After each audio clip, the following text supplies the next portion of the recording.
All right, so let's wrap this up and talk about how we can use these different progressions. This will probably be a somewhat long chapter.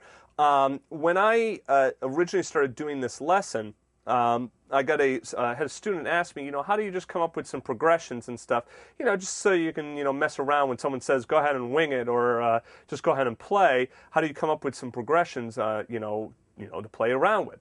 So I started thinking about some of these common progressions, and I wrote a bunch out, and there's actually even more. So this is actually just going to be a part one. We will eventually have a part two to this as well, with some more progressions that you can add on to these. In part two, I'll make sure that it's also in the key of F so that they both overlap nicely. The first thing to remember is that the rhythm of these chords, you can change the rhythm around. Okay, right now I'm just playing it more in like a ballad style. You can if you're going to comp it, or behind a soloist, or you need to play a little bit bouncier or whatnot, you can do different things with these progressions rhythmically. The main point that we're trying to get across here is that there are these common progressions that you can use and kind of copy and paste. So that's the main focus of the lesson that you should be getting. Realize that you could do all different kinds of things with these progressions, even moving them into different styles. All right, so let's talk about this whole copy-paste idea. What I like students to think about is that when you see a piece of music, it's not like somebody just, sat down and like, okay, there's this chord and there's this chord, and they just came up with these chords out of the clear blue sky. Most of the chords and different progressions have been done, all right? You hear rock bands and pop bands and whatnot, they play 4 chords. Someone else has done those 4 chords, okay? It might have been 50 years ago or 20 years ago or 10 minutes ago, but someone else has done those chords in that progression. But, the way that they do it is a little bit differently, do some rhythmic stuff to it, change the style, and so on and so forth. Same thing with jazz chord progressions. A 1-4-5 progression is not a unique progression. Many people have done that in the past. However, if you think of each of these different progressions as their own little piece, like puzzle piece, you could fit them together. And what's interesting about this puzzle is that normally puzzle pieces only fit together one way. However, with progressions, many different progressions will fit together in many different ways, and they will create a different picture, right? So think of that analogy. It's like a puzzle, right? Normally there's one picture in a puzzle, but with these progressions, you can put them into different combinations and create different pictures. Now, the puzzle pieces are not always going to work together. So not all of these progressions, you can't go from one necessarily into every other one, but you can go from one of them into many different ones. So let me give you an example here. So let's say we want to start with progression letter C. So here I'm on a 1, 6, 2, 5, and let's say I want to go to A. 1, 4, 5. That works nicely. I could go back to C. 1, 6, 2, 5, and then what about going to D?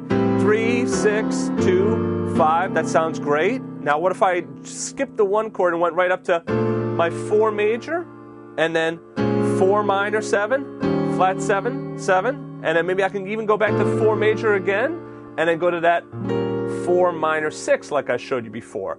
And then how about D again? I'll add a little bit of bounce to it. Let me do it again. Okay. And now what about going to G? D again. G. And then what if I went to H?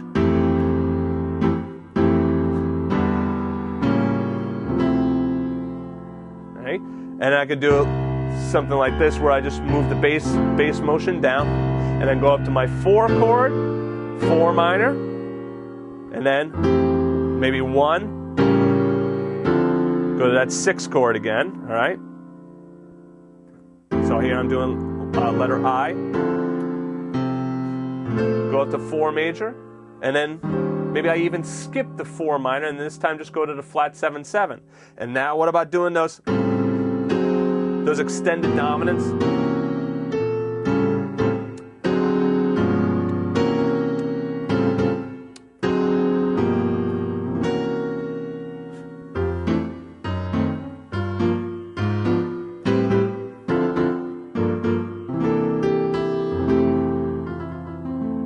And then I went back to G, all right? And then I did letter D, but instead of doing the 5/7 of, I just did 3 minor and 6 minor, 2, 5.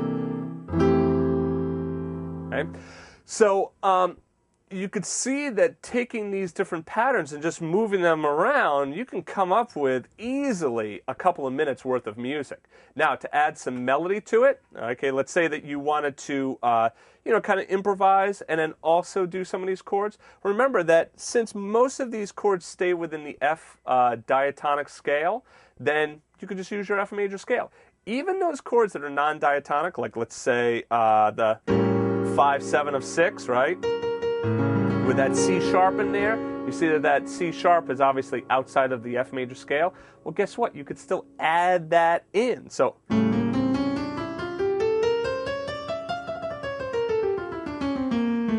it's kind of a cheating way of being able to create a scale that works over that non-diatonic chord. All right, so let me back up and explain. If I'm on letter A here, right? 1, 4, and 5, this is all diatonic, so I can just use my F major scale. I can just keep that left hand going. When I go to my 2, 5, 1,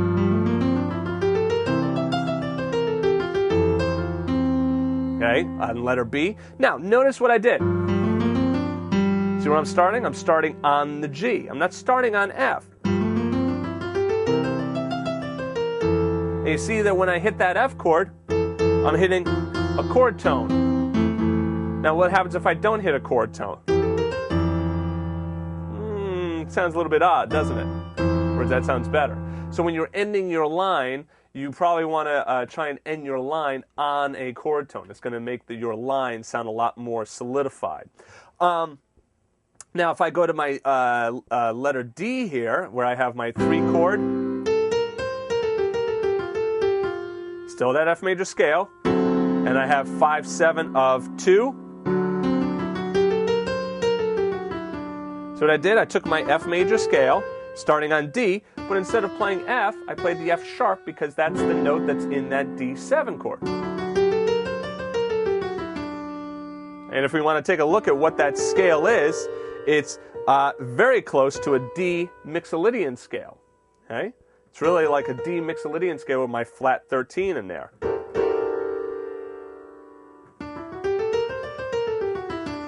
Okay? So the point is that when you come across those non-diatonic chords, one easy way of quickly being able to improvise over it is still play your diatonic scale, but any of the notes in the chord that are outside of that scale, well, alter them in that scale. So don't play F natural. Obviously, if there's an F sharp in the chord,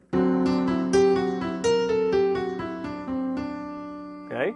So, but still, the B flat for the F major still sounds, it kind of gives it almost a Middle Eastern flair. But it still works, okay?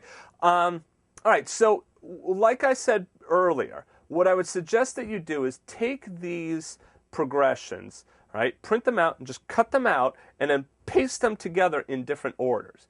Now, you can, paste them, and create your progression that way, or just make like little flashcards. And one thing you can do is get index cards and paste the progression onto the index card, so it has a little bit of, back to it. And then you can just boop, boop, boop, move them around. Now, what you can also do is make 2 copies, all right? So you have 2 exact sets of these index cards, so that then you can have 2 letter A's, 2 letter B's, 2 letter C's. And I bet you if you just take them one after another, boom, boom, boom, boom, put them in order and try playing them, you're going to come up with a bunch of different progressions.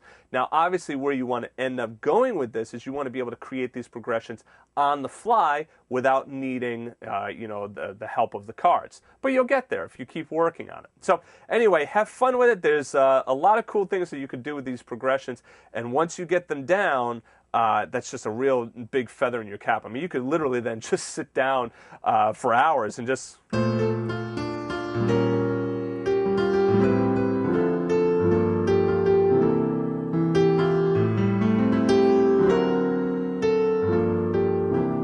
You're going to sit down and play. If you're going to do cocktail piano.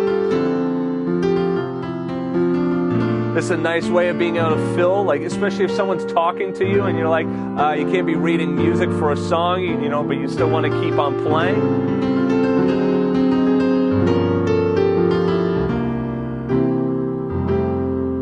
Okay, so have fun with that, and I'll see you in the next lesson.